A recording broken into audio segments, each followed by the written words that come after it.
A morte do menino Henri, que chocou o país, também serviu como alerta para muitos pais. Provas colhidas pela polícia revelam que o garoto já dava sinais em seu comportamento de estar traumatizado por causa das agressões que vinha sofrendo do padrasto.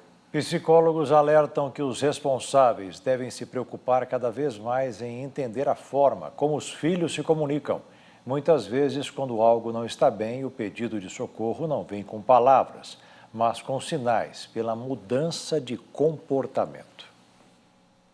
Essa mensagem foi descoberta pela polícia no celular da educadora Monique Medeiros, mãe de Henri. Ela conversava com a prima, que é pediatra. No texto, Monique conta que o filho vinha tendo um comportamento estranho. Henri está com medo excessivo de tudo. Tem um medo intenso de perder os avós. Está tendo um sofrimento significativo e prejuízos importantes nas relações sociais, influenciando no rendimento escolar e na dinâmica familiar. Em outro trecho, a mãe conta que o problema piorava perto do padrasto, o vereador Jairinho. Quando vê o Jairinho, ele chega a vomitar e tremer. Diz que está com sono, que quer dormir e não olha para ele.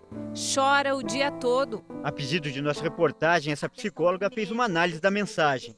Ela afirma que o menino dava sinais evidentes de que algo não estava bem. Ficou muito claro que a criança já chamava atenção, já pedia socorro, já externalizava tudo que estava sentindo do jeitinho dela, através dos mecanismos dela, que é demonstração de medo. Isso é muito comum com crianças que são violentadas, que sofrem violência.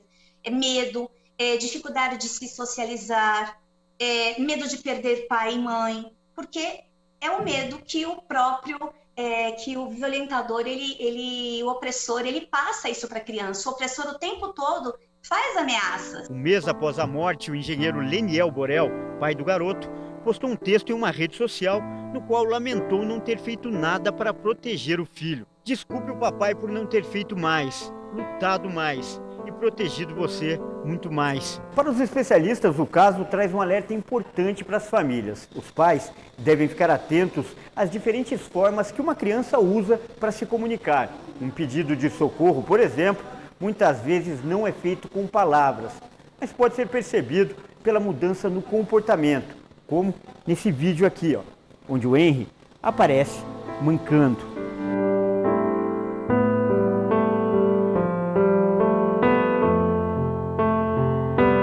Pouco importa qual é o tipo de violência, né? Se é uma violência psíquica, se é uma violência física, inclusive se é uma violência sexual. Quem está causando essa violência, né, ele sempre põe medo na criança. E a criança tem medo de falar. Então tem ameaças. Se você contar, eu mato a sua mãe. Se você contar, eu mato seu pai. Mas ela sinaliza, até mesmo por conta de toda a ingenuidade, né? Ela vai sinalizando, ela não vai poupar isso. A Ana Paula viveu uma experiência parecida com a filha dela. A Ana Luísa tinha 10 anos quando teve que mudar de escola e passou a sofrer bullying de uma colega.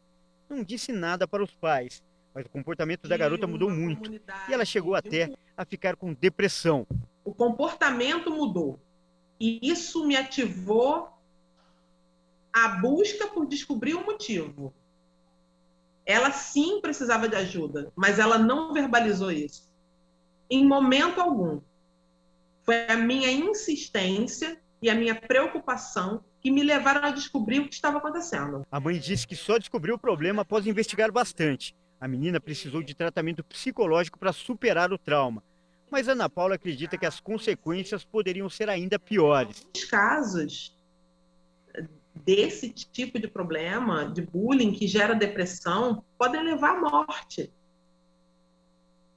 Tem muitos casos, mas as pessoas não se aprofundam no conhecimento, na busca de entender o que é a situação, o que é o problema. Se eu talvez não tivesse entendido a necessidade de um apoio a ela, eu pudesse talvez permitir, ser permissiva a ponto de uma tragédia. O dever de proteger uma criança não é só dos pais e familiares. O advogado Ariel de Castro Alves, que faz parte do Movimento Nacional dos Direitos Humanos, afirma que qualquer pessoa que perceber sinais de maus tratos pode e deve denunciar. A pessoa deve fazer uma denúncia que pode ser até anônima ao Disque 100, número 100, funciona no país inteiro e é gratuito, ou procurar diretamente o Conselho Tutelar mais próximo. Todo município do Brasil nós temos conselhos tutelares, ou também procurar os centros de referência da assistência social, que também tem essa função de atender os casos de crianças e adolescentes vítimas de violência. Proteção que o pai de Henry já não pode mais dar ao filho, mas que ele descreveu em uma rede social com um versículo bíblico. O amor não se alegra com a injustiça, mas se alegra com a verdade. Tudo sofre, tudo crê, tudo espera, tudo suporta. Vovó, eu amei a cartinha que você mandou pra mim. Te amo.